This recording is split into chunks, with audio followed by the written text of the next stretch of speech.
I'll start this out. Personalities of Joey Allen and Rupa and Game Boy and Joey's brother. So here goes.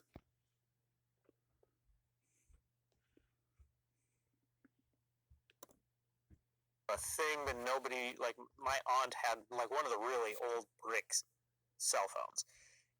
And I grew up with Game Boy. Do you remember the old, the old Game Boy Pockets and the old gray and I had a green one?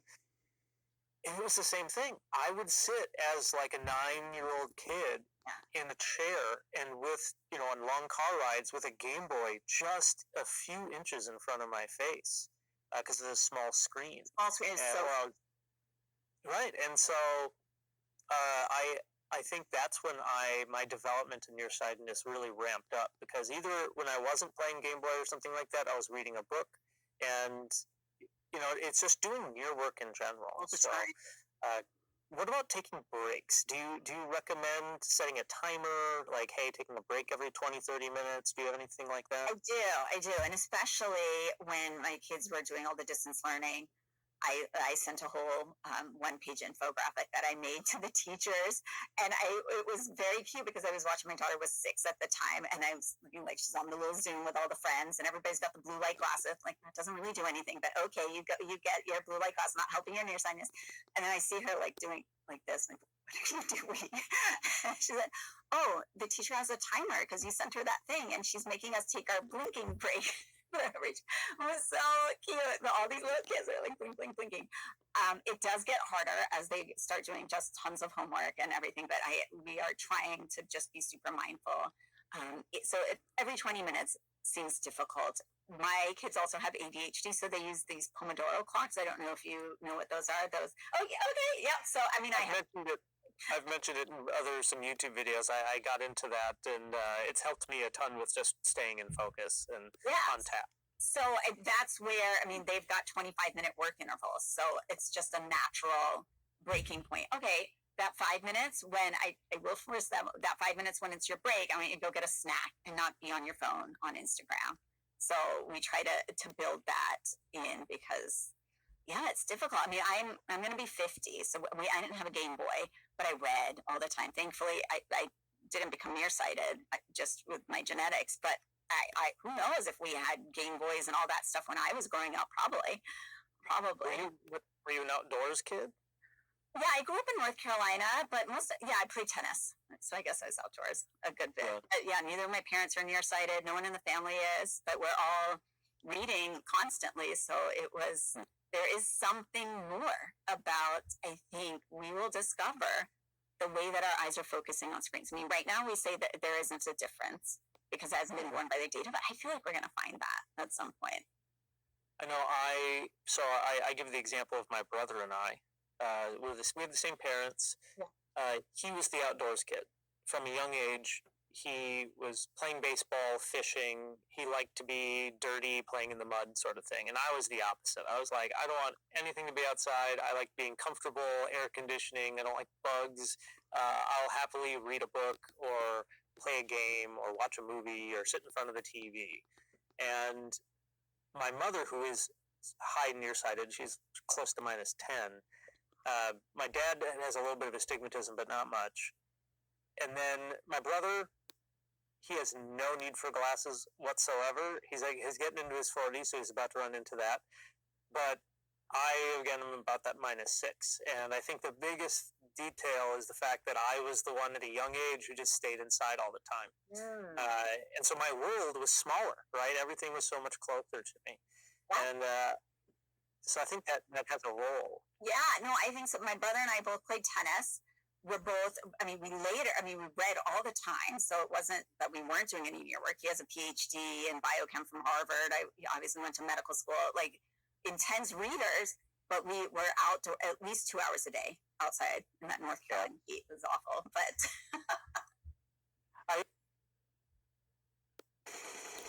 Like the advertisement. It's the Chevy people who drive them. They don't need permission to get going. They all have that.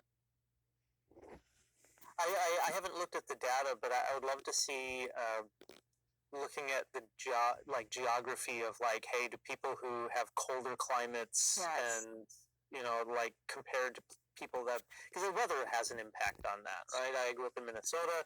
It's tougher to get outside during the cold winter months. So I wonder if that plays an effect. I don't know.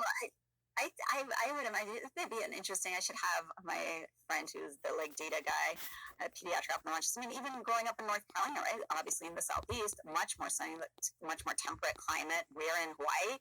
What would nearsightedness look like if we didn't have the kids that were swimming year round and playing water polo or like playing track or doing all their things year round? So I think that maybe we should do that study, Joey. Yeah, we need to look into that.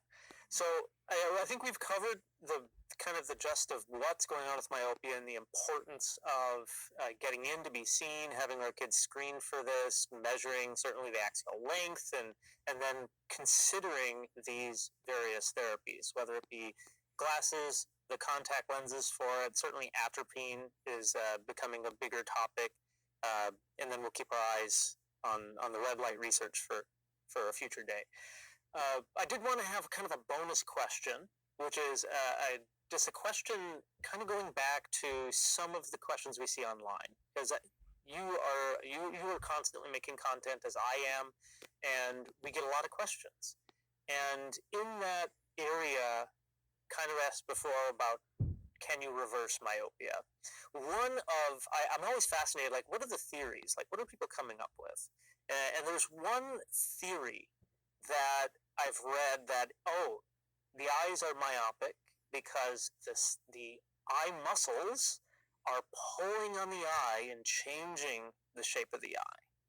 And I'm like, well, there's no better person to ask than a surgeon who specifically cuts the eye muscles, changes their tension on the eye to pull them in different directions. So have you ever seen much of a refractive error change in either myopia or astigmatism, like before and after a strab surgery? That's a great question, and 100% no. I mean, it is so rare to see any kind of refractive change after strabismus surgery. They wear I get them to get a pair of glasses beforehand. Some of them might have prism in their glasses since they do a lot of adult surgery, and I tell them take the prism out because hopefully, knock wood, after the surgery you won't need the prism. But the power, the prescription that we measure before surgery is accurate after. I think I've had one patient, I've been doing this for 20 years, literally one patient in the last few months whose prescription changed. But that was the only one. I've never had it happen otherwise, like absolutely never had it happen otherwise. So then it does lend to your question. Well, if I'm cutting the muscles and I'm moving them and I'm weakening them and strengthening them, and I don't see any change in nearsightedness or farsightedness, then likely it's not a muscular issue. Yeah. So thank you for commenting on that, because certainly the eyes are complicated, right? That one person who had a big change, maybe they had an accommodative spasm or something was playing a role with the ciliary body. But big, I mean like half a diopter, not big. Oh. But usually it's so stable, so I was surprised that there was any change at all. I've never seen a change at all. But you're right, accommodative spasm, because they were younger. They were on the younger, not the 75-year-olds. They were like the 20-ish-year-olds. Yeah, and that's always a curiosity thing for me, because I'm always trying to be like, okay, well, some people make these claims that, hey, they went from this high power to a lesser power, and then they try to make a reasoning for it. And I always take a moment of curiosity of like, okay, well, what is going on? Does this make sense? If it doesn't make sense, is there something else happening that I can better make reasoning for it? And I've always been kind of curious of hearing directly from a strab surgeon, like what they thought of that. So thank you for your input and really appreciate it. From here, again, you're making tons of content. Do you mind just sharing how people can find what you're making and producing? I love it. So on YouTube, I'm at Dr. Rupa Wong, so DrRupawong, and that's my same handle on Instagram and TikTok, and I'm on LinkedIn as well. So on all the platforms, and that's my website where I have blog articles, drrupawong.com. And you share content not only on eyes, but being a mom. Being You a mom, talk about being an entrepreneur, all these different things. all the things. Being a mom, being someone that lives in Hawaii, which is always kind of interesting. I share a lot about eye makeup health too, because interestingly, I remember seeing one of my patients, my husband's patients, and she kind of like whispered, like, well, I didn't want to ask your husband, but are those magnetic lashes okay? Like she was embarrassed to ask him. Like those are the questions I want to hear from you. So I started making content about eye makeup health because there are so many questions. People felt almost embarrassed to ask their maybe male eye doctors about these questions. So lots of different things.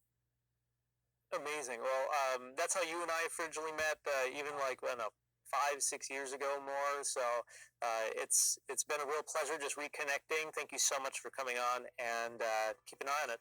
We'll talk to you soon. Thanks for having me.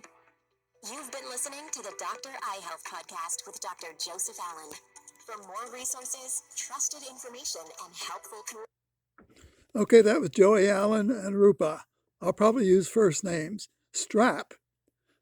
That's strabismus surgery, where they cut the muscle of the eye. In the case of eye wanders, it's a standard process. Joey Allen and Game Boy, and Joey Allen's brother. There is a relationship to understand. If you want to understand prevention versus recovery, they're nice personalities. Joe is a lot like me growing up, and I created my myopia the same way Joey Allen did it with Game Boy. Kids have these habits, and the parents don't know how to stop it, and therefore don't want to prevent it. And prevention would be severe as far as Joey Allen is concerned and myself.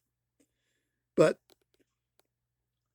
this is also for Greg Johnson, who raised the issue of muscles and the cornea of the eye, or changing the cornea of the eye, total power of the eye.